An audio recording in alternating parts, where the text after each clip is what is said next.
নমস্কার বন্ধুরা, আমি যোগী আদিত্য নারায়ণ। আজকের আমি এই ভিডিওর মাধ্যমে একটি খুবই গুপ্ত বানবিদ্যার কথা আমি আজকের আপনাদেরকে বলবো। যে বানটি যদি কোনো মানুষের শরীরে মারে, আপনি যতবারই সেই বান কাটান না কেন, সেই বান অটোমেটিক তার শরীরে আবার ফিরবে। তো এই জিনিসগুলো খুব কম মানুষের কাছে আছে, আর এই জিনিসগুলো খুব কম মানুষই জানেন। আবার হয়তো অনেক মানুষের কাছে আছে যারা প্রয়োগ করতে জানেন, সেইগুলো সেই মানুষকে প্রয়োগ করেন। সেইগুলো থেকে বাঁচার আজকের পুরোপুরিভাবে পার্মানেন্ট প্রতিকার আমি আজকের আপনাদেরকে বলবো। ভিডিওটি সম্পূর্ণ দেখতে থাকুন, তাহলে বুঝতে পারবেন। তো চলুন ভিডিওটি শুরু করা যাক।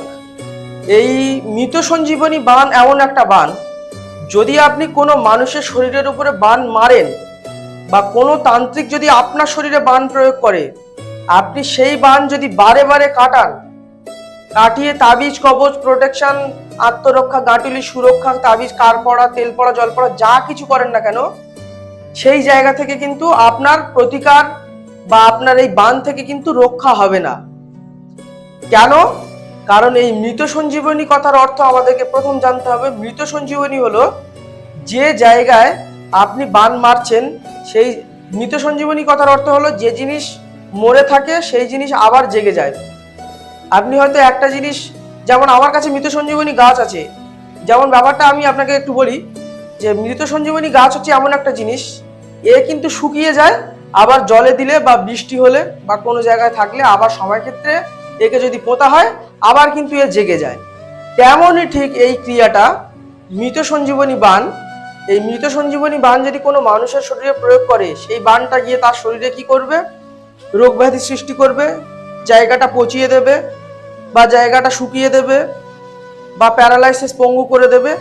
দেওয়ার পরে কিন্তু বানটা স্টপ হয়ে যাবে। ওই পর্যন্ত কিন্তু ওখানে স্টপ হয়ে যাবে, একদম নিউট্রাল হয়ে যাবে, ও আর কোনো কিন্তু কাজ করবে না। এবারে আপনি বুঝতে পারছেন বা কোনো না কোনো ডাক্তার দেখাচ্ছেন, ওষুধ খাচ্ছেন, এগুলো করে কাজ হচ্ছে না। আপনি একটা তান্ত্রিকের কাছে গেলেন, গিয়ে সেই বানটা কাটালেন। কাটানোর পরে আপনি কিছুদিন ভালো থাকলেন, থাকার পরে আবার কি হবে?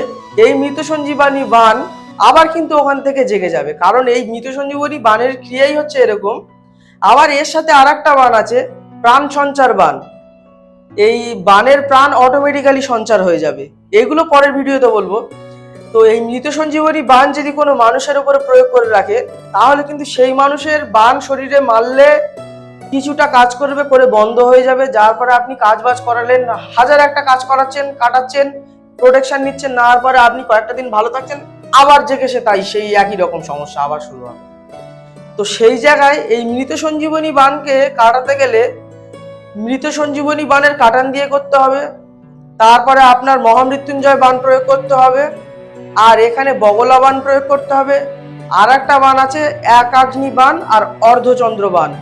এই কয়েকটা জিনিস একসাথে একত্রে যদি প্রয়োগ করা হয়, তাহলে কিন্তু আর একটা হরণ বানও এখানে চালাতে হবে। আমি এগুলো এত কিছু বলতে চাচ্ছি না বাইরে, তবুও আমি কিছুটা বলতে চাই, যতটুকুনি বলা যায় তাও জেনে রাখা ভালো যে এই জায়গায় হরণ, ওই মৃত সঞ্জীবনী বানের শক্তি হরণ বান প্রয়োগ করতে হবে, তবে গিয়ে কিন্তু সেই বানটা কাটবে ঠিকঠাক মতো।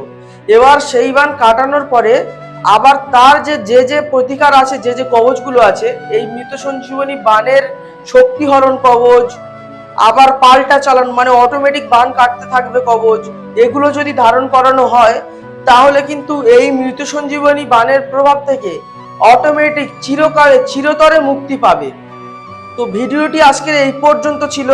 যদি কোনো মানুষের এরকম সমস্যা হয় বা তাবিজ কবচ হয়তো আপনি পড়ে আছেন, তা সত্ত্বেও আপনার শরীরে বান মারছে, তাবিজ কবচ নষ্ট হয়নি, কিন্তু এই বানটাই হচ্ছে এরকম বান, শরীরের ভিতরে বান বিদ্ধ করা হলো পুতুল ক্রিয়ার মাধ্যমে বা যে কোনো ক্রিয়ার মাধ্যমে, সেই শরীরের ভিতর থাকলো, সেই বানটা কিছুটা কাজ হয়ে বন্ধ হয়ে গেল, আবার পরবর্তীতে সে জেগে যাবে। এর কাজই হচ্ছে এটা। তো এই বিষয়ে যদি কারোর কোনো সমস্যা থেকে থাকে, নিঃসন্দেহে নির্ভয়ে আমাকে যোগাযোগ করবেন আমার সাথে, আমি তার পুরোপুরি প্রতিকার করে দেবো, বিষয়গুলো জেনে বলে দেবো কি যদি সেরকম সমস্যা থাকে আপনি সমস্যা নিয়ে আসবেন, আমি তার প্রতিকার করে দেবো। ভিডিওটি এই পর্যন্ত ছিল। ভিডিওটি দেখার জন্য অসংখ্য ধন্যবাদ। সবাই ভালো থাকবেন, সুস্থ থাকবেন, শান্তিতে থাকবেন। জয় গুরু বামদেব, জয় মা তারা। ধন্যবাদ।